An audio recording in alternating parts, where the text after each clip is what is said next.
what to write about. Trying to figure out what it's all about. Existentialist. Am I worth anything or just a scout? I don't know.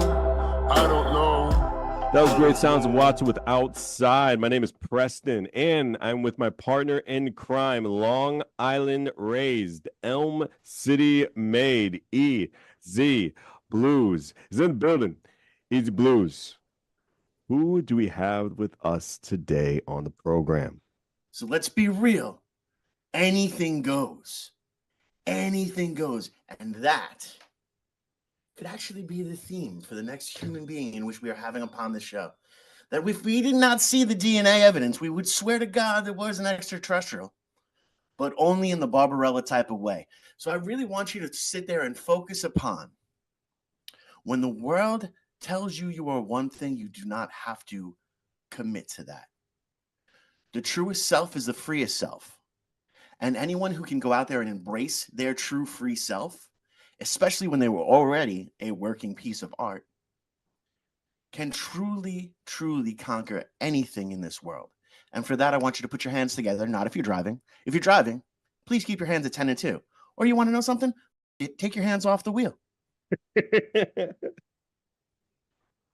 Put your hands together for the amazing, the fantastic, the glorious, the gorgeous Falconeer Ellektra Morrison is here today. Hello. Wow, what a entrance. Damn. Got you. You got to cut all my promos. Anytime. I'm here. I'm He's here. the man for you it. know? Be I my actually really love doing it too. I can tell. You're like a wrestling manager. Yes. You're like 100%. Noted. What's his name? Jimmy Hart.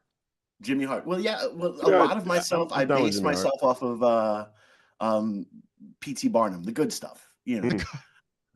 Yeah, pick and choose. Yeah. I'm not the racist P.T. Barnum. I'm the everybody loves everybody. I'm the P.T. Barnum from the movie. You know, the not real one. Yeah, the Hallmark version. Yes, exactly. But enough about me. We're here to talk about you, your incredible journey, and everything that is Ellektra Morrison. My favorite topic. I'm an expert at it. I've heard. But you want to know something? It took many years to become an expert at it as well. Oh, yeah. And that's your journey to share as much or as little as you want to share. There's no Sure. pressure. There's absolutely no pressure there. But I do want to talk about the incredible evolution of your visual art, because you went from an aspect where you were just going down and taking these incredible photos, doing it to actually deal then with Chris Randall also of I Love New Haven, and really branching out into taking different type of aspects there, but also creating this incredible visual point of view that has almost, I love, especially when your photos go back to the blue and the pink. That's in your Falconeer logo and everything. It seems to be that beautiful neon aspect of it. Yep, see, exactly. The funny thing is, I mean, unless they're watching this on the YouTubes, you can't see that there's a trans pride flag behind me. Funny thing is, I've been using that color scheme since I got the idea for Falconeer. Mm-hmm. I did not see the foreshadowing at all. Everyone else did. I didn't see it at all. And then someone's like, nice bisexual lighting. And I'm like, what? What do you Wow. What do you Yeah. What do you mean? And yes, now like that's the thing. I mean, the Right. Falconeer logo has been blue and pink the entire time. And now, yeah, I mean, that's the color scheme. Oops. She did it again. Surprise. But it's something that's so genuine, and you can carry it through. You have this incredible aesthetic when it comes down to your photography in particular, and such an amazing point of view. Where did that come from? Well, when I go out and capture photos, I try to think about where I am and what's going on. So if I'm going to go take pictures of ducks down by the pond, because I'm an old lady,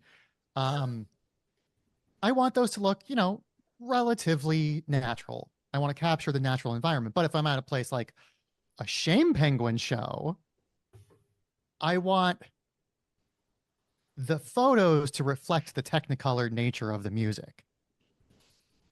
So yeah, like saturation might be up a little bit. I'm sure you notice those awesome little lens flares in the photos. Yes. So I have like a bunch of filters that I put on, my lenses, depending on what I'm going for, where I'm doing, what I'm doing, what I'm shooting, who I'm shooting. It all really depends. Like, the neon lights are awesome, but they're not for everything. Like they're not for taking photos of ducks yet. I could see some good neon light duck photos, though. I'll be I gotta honest. like get the ducks to like get in front of the. I gotta play some bait. Some duck bait. I think it's just called like corn. Yeah, I think it's It's probably called just corn.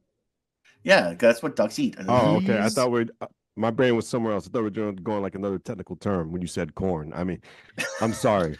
Forgive me. Forgive me. I thought we were talking about some logic. I did not understand at first. Let's just continue what we were going on. Back to Yes, you. I'm going to play corn on a big loudspeaker to get the ducks to come to me. Honestly, that would be go. pretty awesome. I'm not gonna lie. Yeah, I would watch that video. I would love that. I would watch that technically video. love that. Yeah. But anyway, no, you definitely. go. Just blast some "Make Me Bad" and just watch the ducks flock. Not to, even Make Me to in Bad. front Got of the the Life. light. Got the Life would be a best song to get a good Okay, photo. Got the Life. Photo of All it. right. You can't be just Make Me Bad. You gotta have a little like pick me up song when you gotta get Well, the ducks see, up there for the I photo. absolutely Got the Life, baby. Well, here's the thing. Coming from a songwriter point of view, I love "Make Me Bad" because the whole song is about he can't change his point of view in writing. Yeah. Because the audience only wants his depressing shit. Mm. And that's like, hey man, I can't be a depressed, angry 20-year-old anymore because like I have a really nice house and a wife that I love and everything's going pretty goddamn well. All my bills are paid. I no longer am that hungry, starving artist that's Life out there. is better now. So maybe I want to write, some more inspiring things. And the audience is like, no.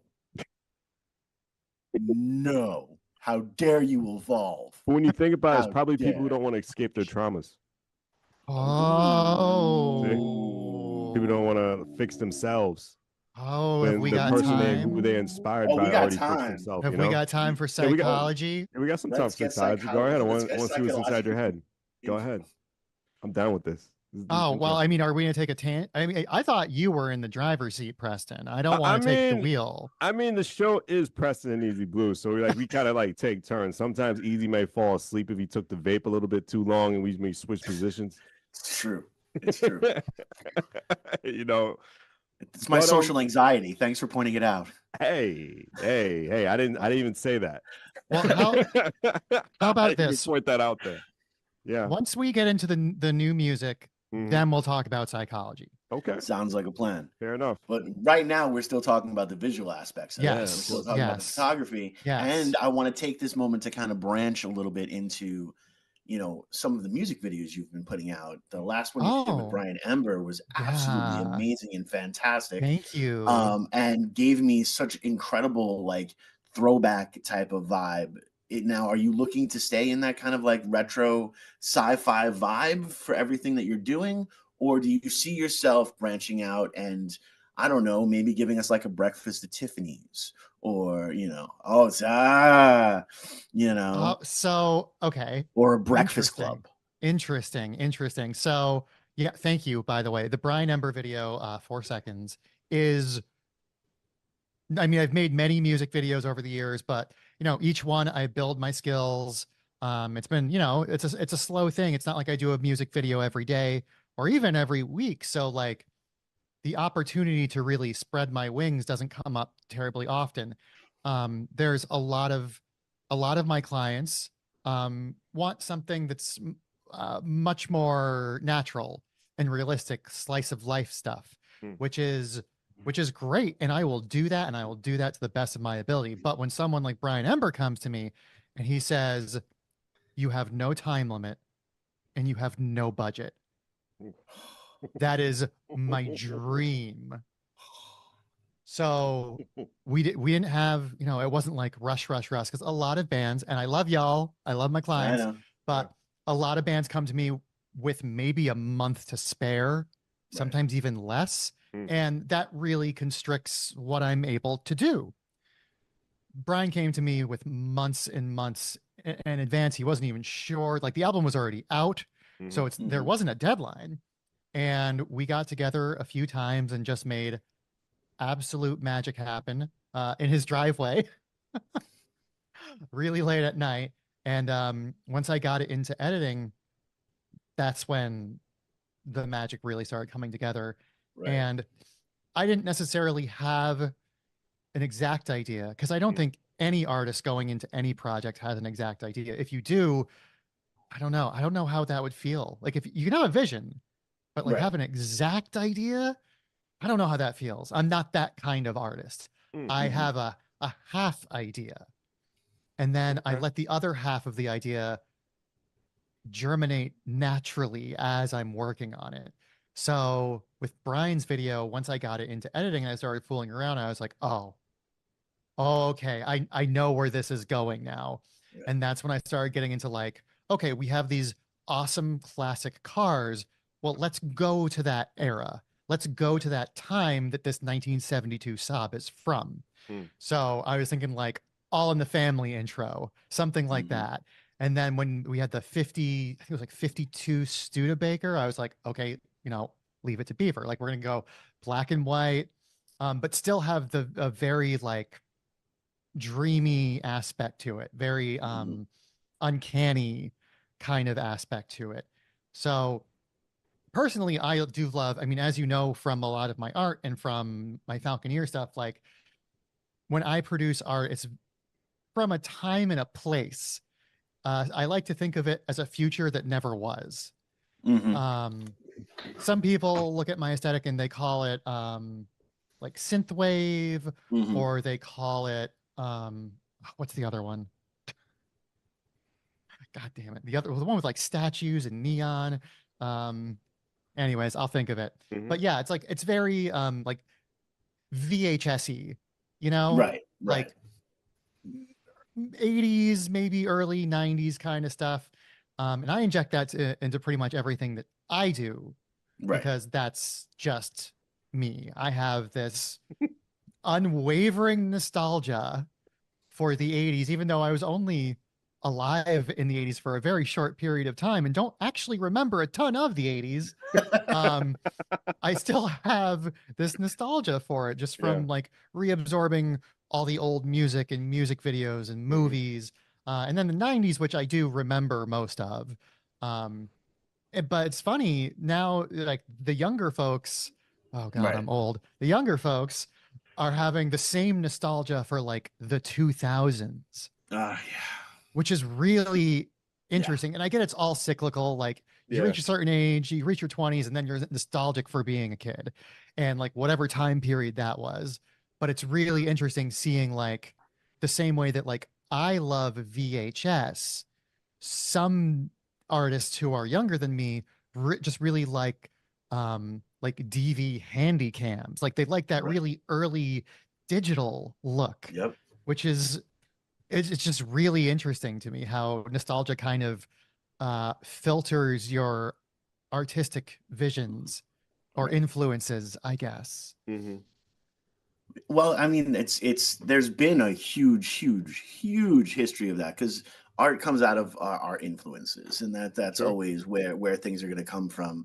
You know, people are going to pull a certain, you know, Joe Cocker-esh vibe from the stuff that I do on stage, just because I grew up watching Joe Cocker, and Joe Cocker can.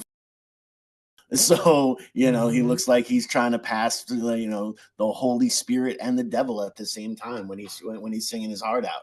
And then I'm like, word, that's who I want to be. You know, so it has that beautiful aspect. But what's really interesting now, when you start to see like the emo nights and, you know, all these, I'm like, really? You know, to the point where there are acts now. We actually Kamita, they do this thing, it's called When We Were Young. and they actually have bands play half covers, half originals, and the covers are from the emo era. Ah, Yeah, Okay. and so we were asked to do it, and all of us are like, hopefully we know what these songs are. We're like, can we do any emo songs? I was like, I mean, we can do our songs in an emo type of way. I was like, and we'll just do American Idiot. It'll be fine. oh my God, is American Idiot emo?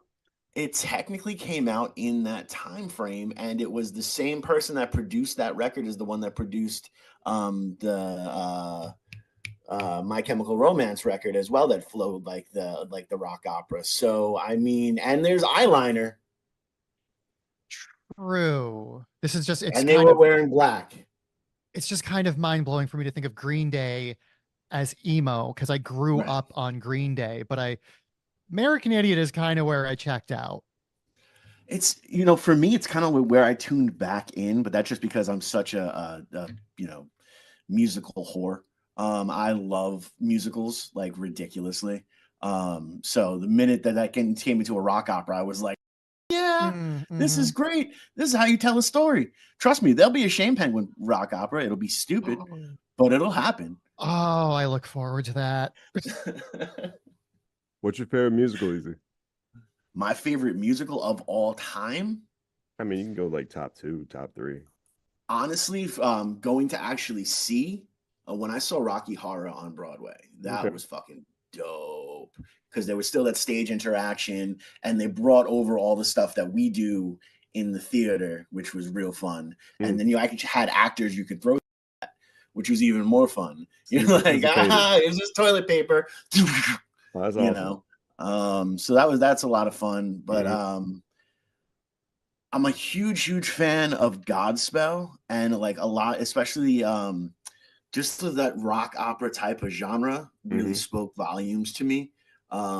So you know, Godspell is amazing. Also, Jesus Christ Superstar was great, which also you got to see my cousin freaking play the solo for when John Legend did that on TV. That's right. Yeah, fun. Flipping through the channel, you're like, yeah, nah, great. That's my younger cousin. Now I feel now I totally feel awkward and completely like I haven't accomplished any of my goals. Oh, I'm feeling inadequate all of a sudden. Yes, all of a sudden I see that I failed my life. Hmm. Awesome, yay! And then you look at some of his, you know, he's accredited to working with Bootsy Collins, and I'm like, that'd be fun. Hi. Yeah, that would be fun. That'd be a whole fun. I would love to do that. Exactly. But I didn't do any of that. And more power to him. I wish him nothing but the best. Good for him. Yes, good for him. Good for him in the so man. I want to read like I'm in a library right now, but I'm nice. Lord. But Elle, you mentioned about being old, but I think with your profession and a whole bunch of stuff, I don't really think you're old. I think you're timeless. I think you're immortal. I think you can span everything with being old when it comes to artistic stuff. God damn. Oh man, YouTube would make a great time. like late night combo. We tried. Just out of nowhere, Preston's just like, so George Clooney, tell us about being old.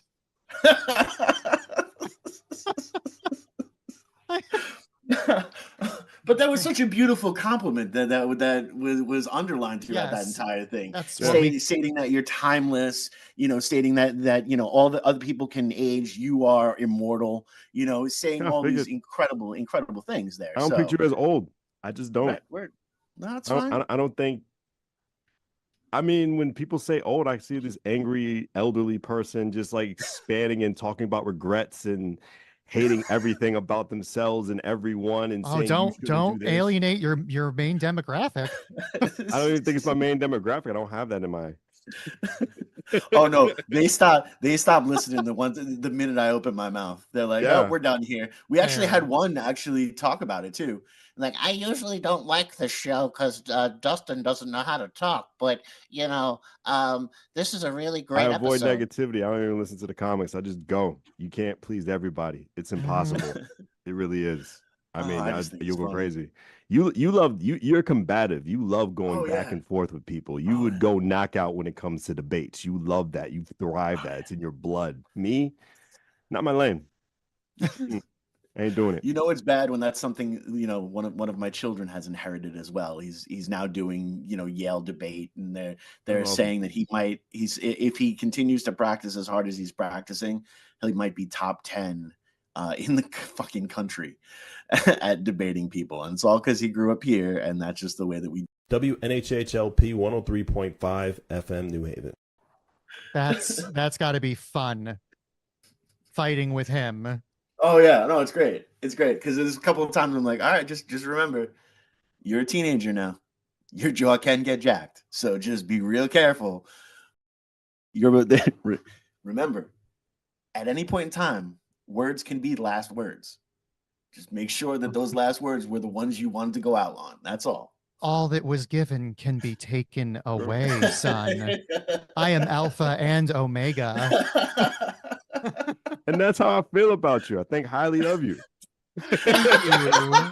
That's how I think you're Thank the alpha you. in what you do. I mean, you just don't do photography, you do videos, Thank you do you. music, you put everything in the one. And the best part is you're not afraid to be yourself. A lot of people in this world are not afraid to be themselves and go out there. I mean, imagine imagine. I'm talking like it's past tense when it really was past tense. So I'm going crazy with my words right now. But when we were at the State House and we had your event there and your coming of age event, and then everybody was there supporting you. Oh, And it was a yeah. special moment for you. And it was so touching. And then everybody was there just like being there because of support of you and loving you and showing you the true self of who you were. And then the whole montage video that you had, it was beautiful. You gotta Oh look my about it. It was God. beautiful. It was a beautiful I thing because you're thank not afraid to you. stand outside that box. So many people are just afraid and stay in their lane and consistent all their lives. And then you get this regret. I don't think you know what regret is because you're always willing to take that risk. You know?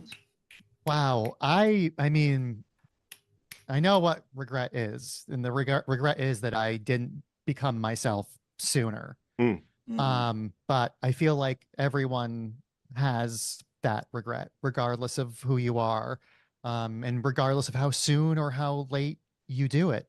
But the coming out party Mhm. was, I really was not sure how that thing was gonna go. Mm. I was like, okay, well, I'll have my friends' bands and like those people will show up, but like, who knows? Like, who knows how this is really gonna go? Yeah. And I had a good relationship with the State House, so like, they knew like, okay, well, if she comes, like, she'll do her best. That's really what matters. Mhm. And I was touched that so many people showed up and in and paid to see this like self-indulgent evening of just like music and like dumb, like we did like a game show, we did match Yeah. game, which was chaos, but people fucking loved it.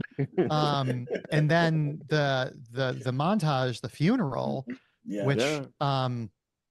people still talk to me, people who were there still talk to me about it. And I wasn't sure about doing that because people have their opinions about transition, about whether or not you're the same person or not. Right.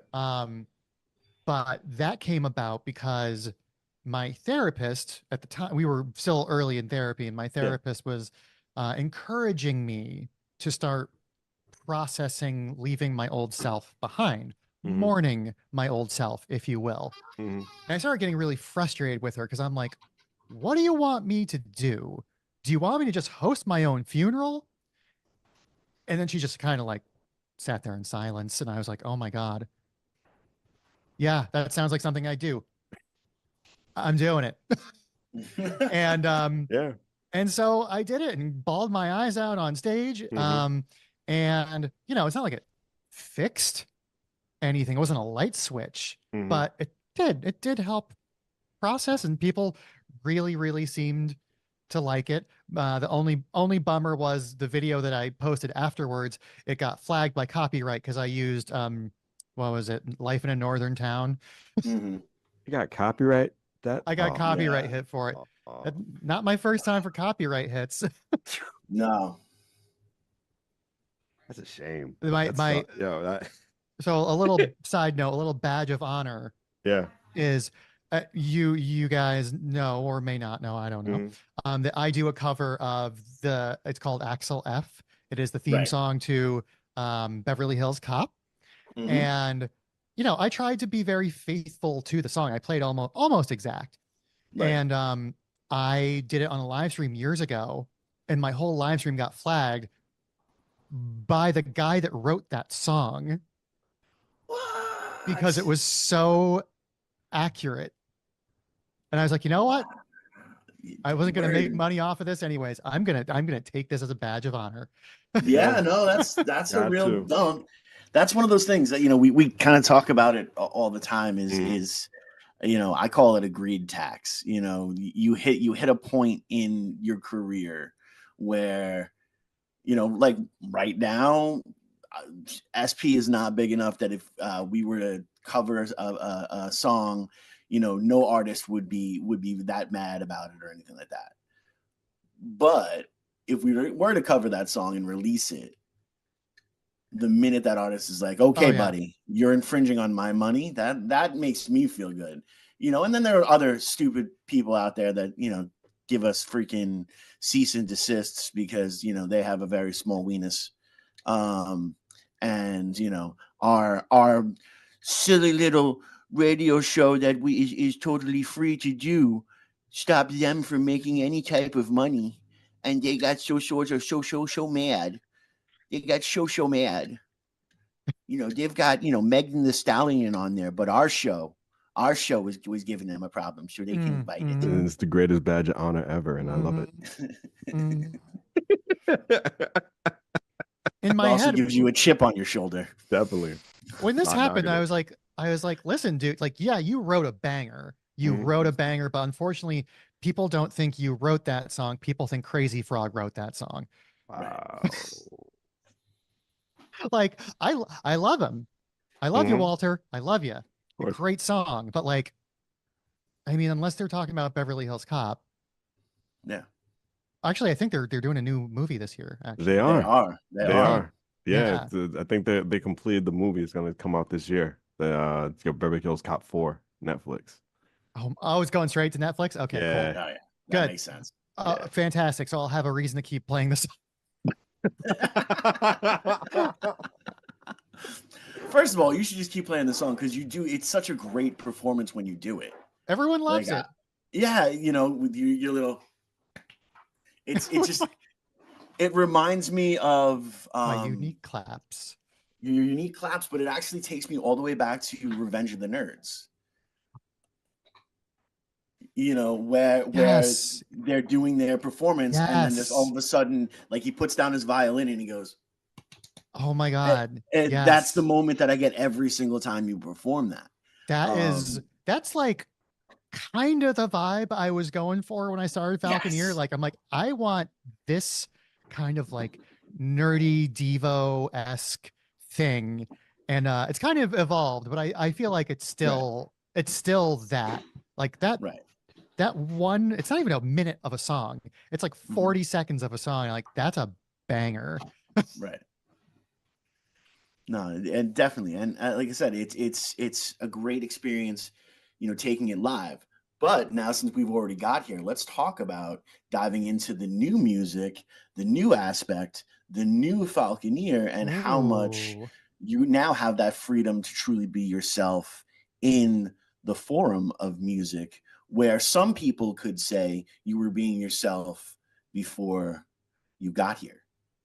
Ooh, well, now we can touch on the psychological aspect we were touching on earlier, because you could say that Falconeer was a costume in a way. I mean, literally and figuratively. Still me for sure. Still, something I created, but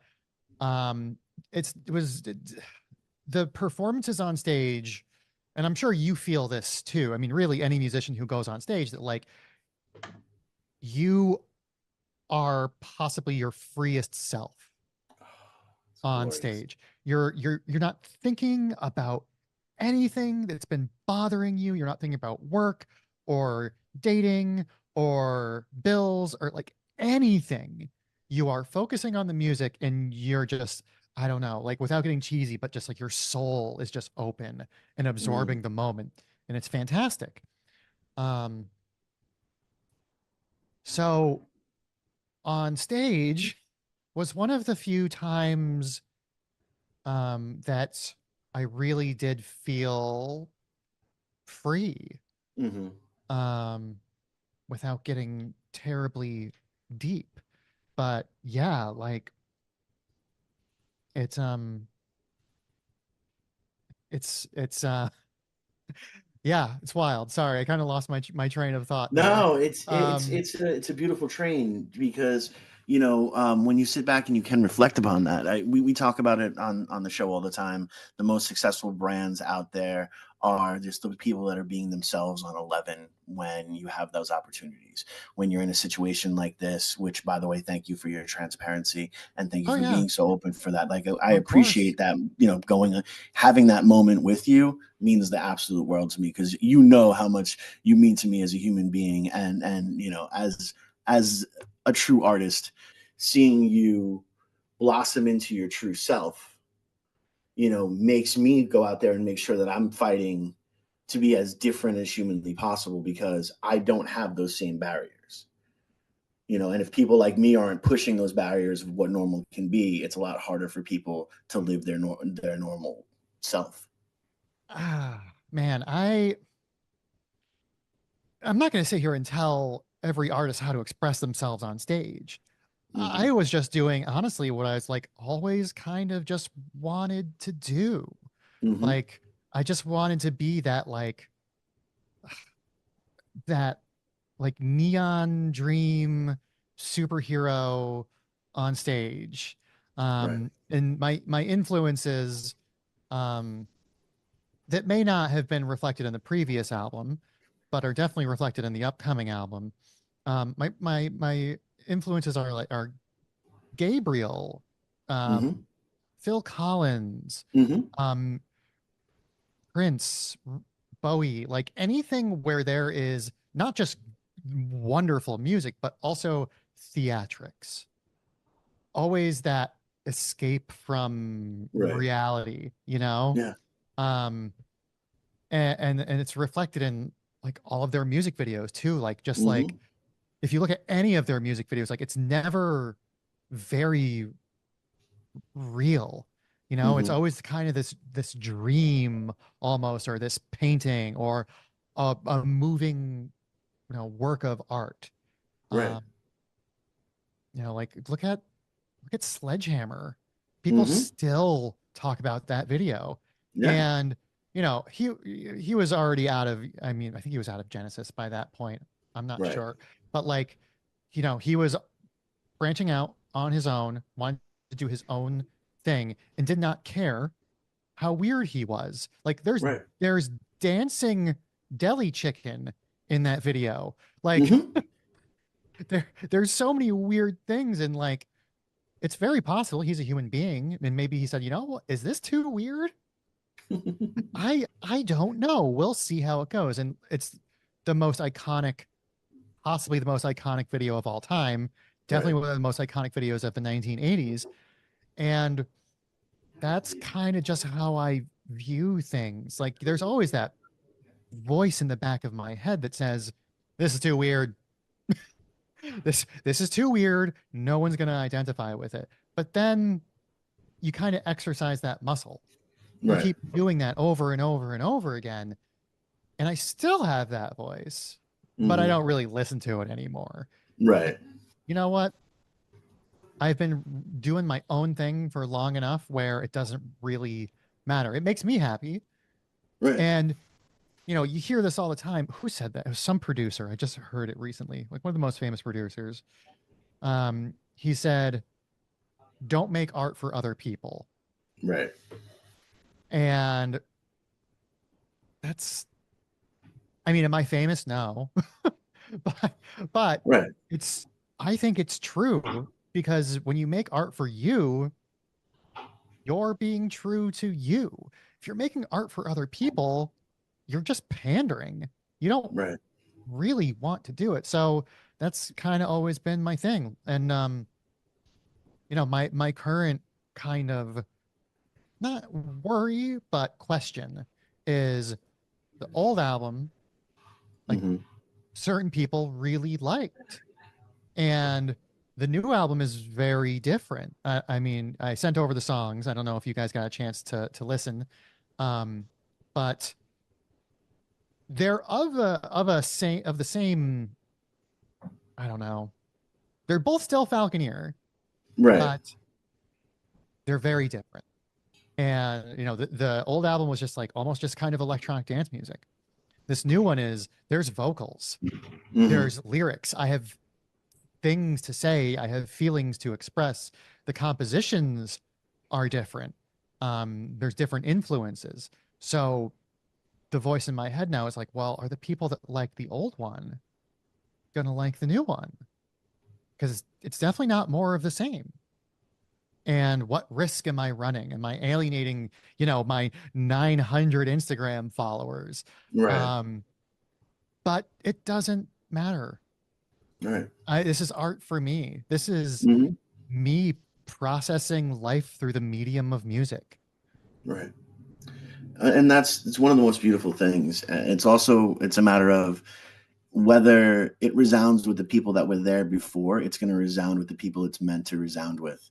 Exactly. And that's it becomes so freeing when you can think about that, and especially in an industry that has beaten everyone down to the point where, they were always just thinking about the proper marketing tool behind this. As much as we all loathe, and I can't stand the man at all. But Bob Ritchie had one piece of advice is if it's good, you'll hear it. If it's marketed right, you'll buy it. But if it's real, you'll feel it. Which is funny because he's one of the fakest people in the history of fake people. You know, but that's how I go out and to make the music is I'm no longer looking at it as, well, I have to look at this demographic or this point of view. Is this needs to come out. And it makes me feel a little bit better, and hopefully it'll make somebody else feel a little bit better. I mean, I know it's always every piece of art Mm-hmm. will resonate with someone. But you never know who. You Yeah. never know how many. Like, I have people tell me like, "Oh, I love your music," and I'm like, "Oh, okay." And like they were wearing like metal shirts, Yeah. and that's cool. That's fine. It's just I didn't really think about that. Um, I was top 20 albums of 2021 when I released the Mhm. first album over Hartford Current for Chip McCabe. He added me to his list for that year, and I think it was you. Mm-hmm. I think it was you, Dustin, who was like, "Hey, congratulations!" And I'm like, "For what?" Yeah. Because I had no idea, and I went over and I checked out the list, and I was like, "Oh my god, that's really cool!" I wrote this album on a Nintendo DS. Right. What? Oh, we got Preston's attention. Preston just No, went. WNHHLP 103.5 FM New I Haven. never heard that before. I heard wrote it on a BlackBerry, but a DS. That's wild. So, Wild to me. yeah, the first album was written over a period of 13 years because Mm. this was just a hobby. It was like, oh, I'm gonna Korg made this Mhm. program based on one of their legendary synthesizers called the M1, which has a Right. sequencer built in. And for some reason, they created a Nintendo DS cart that emulated this synthesizer and its sequencer. That's crazy. And at the time I stumbled onto this, I was only playing guitar and bass, and I had no understanding of music theory whatsoever. But this program was just really easy. Like the Nintendo DS, it's got a touch screen, like everything's touch. You can bring it with you wherever you want. So like I wrote songs in the back of a car on a road trip to like Nebraska. Wow. Like I wrote them in train stations, on like bus rides, at work during lunch breaks, like just whenever the idea came to me. And eventually it dawned on me that like I have like a set of music. Like I have a 45 minute set of music. Maybe I should start playing this out and just see what happens. Yeah. And I released that album in 2017 and started playing the music. And I mean, I haven't released any new music really in that time, but I guess I write music slowly. So that took about that took like 13, I don't know, it took a long time. The first song I think is from 2007.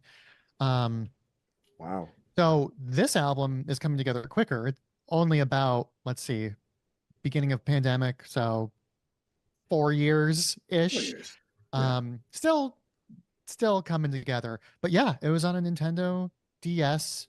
It sounds like a Korg M1. That's like the whole point of it. But this one, this new album is me learning actual music production, and learning about MIDI and learning about Ableton, which has just blown the doors off of everything that I know. It's amazing what you can accomplish in that program. It's allowed me to not only keep kind of the sound that I was looking for, but also find a new sound, like an evolution of what I was doing. And it also, speaking of the visual arts, like it allowed me to make a light show. It allowed me to have visuals for the places that actually have a projector built in, like the State House. And I've had to learn all these new disciplines that I never really thought this path would take me down, like learning DMX programming for lighting. Right. Not a thing I thought I'd ever do. But here I am, and now people come to me and ask me for help on DMX, and I'm like, how did this happen? How did I become the authority on this? But like that's the imposter syndrome talking. And that happens with almost everything I've done. You know, people come to me now asking for photography tips, and I'm like, oh my God, it happened. Right. People think I'm a professional. Right. I totally understand that, because, and you know, Al, you were there many a times where we were at the State House and people walk up to me like I was in charge of things and talking to me like I was authority. I was like, nope, wrong guy. Find somebody else. I'm here to check IDs and let you in or not let you in.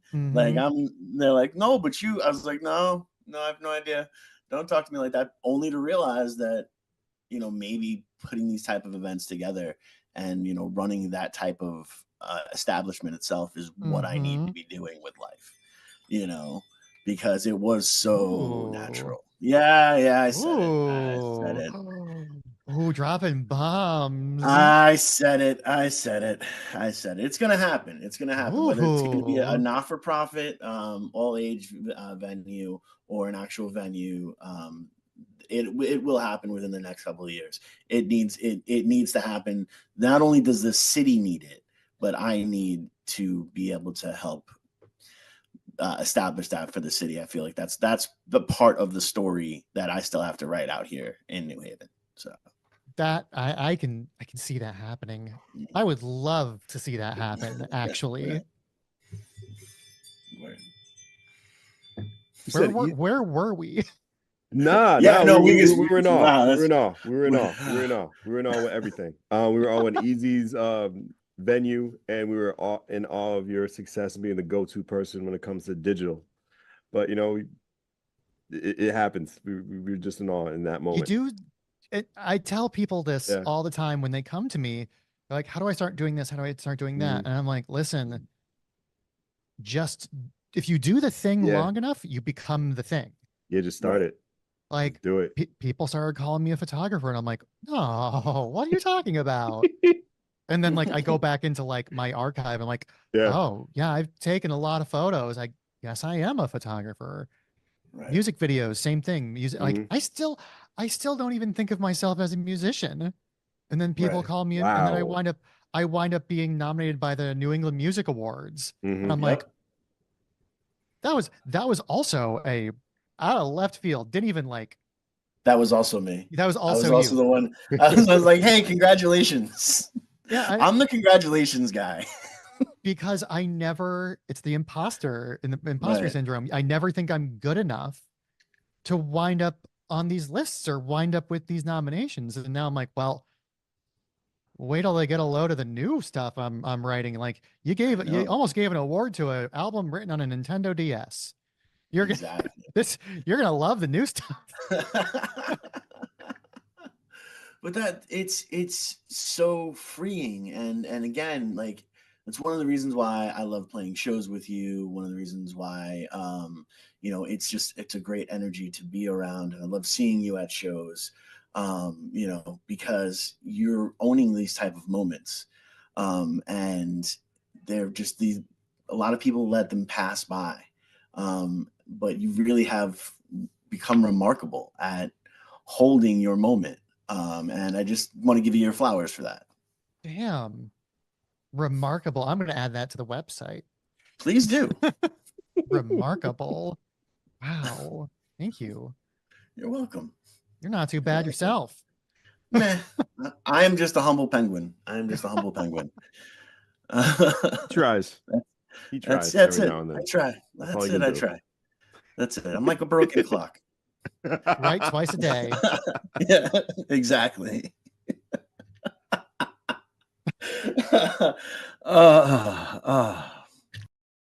We are coming to a close, unfortunately.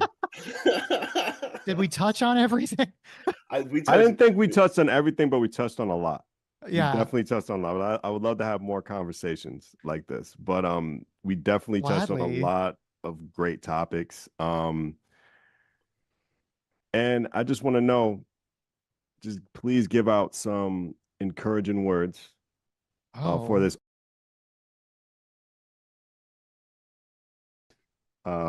show that we're doing right now for the station. well, That's first, something easy. I'd like to, thank you both for having me on. Especially after, my last experience where I had a potty mouth.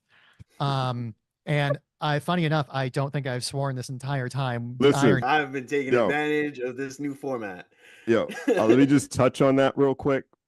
You are the bottom of the barrel when it came to the potty mouths when it comes to live air. I think I only swore guests, twice. Yeah, there's been some guests we had that just kept rolling off the mouth. Okay. And we had to tell them, and the producer had to tell them, no, you can't do this, or we can't do what we do anymore. And there was one worker at the station. It was just like mid-live before we started that just blurred out like sentences of profanities. And then we're just and we had a teacher on as a guest. It was great. Yeah. I was like, you're live. I'm texting the group chat. Hey, your mic's live. So please don't feel bad. Oh my God. Oh my God. She did said all the words. Oh yeah. She had one of those no good, very bad day sentences. Yeah. And we found out, the funniest part, we found out that was her former art teacher. So I don't know what That's happened back. awesome. Oh, she gets to see what see what she did. Okay, so all right. Uplifting words, I guess. Words. I have to come up with them now. So I will speak to anyone who is having, I guess, what you might call an identity crisis. Anyone who is still searching for their true selves. You're never going to be better at being anyone else. Right. So be yourself, even if it hurts, even if it means losing people in your life, because losing yourself is not something you can easily recover from. You can get new friends. You can. It's not easy, but you can.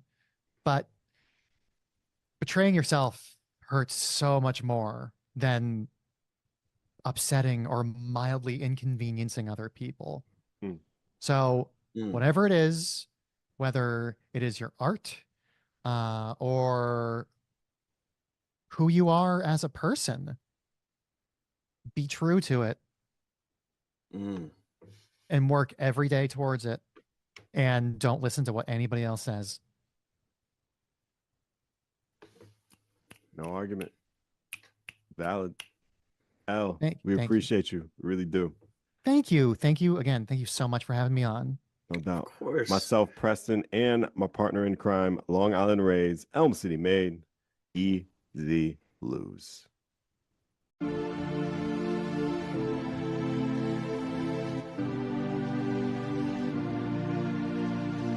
Can you see that you're killing me?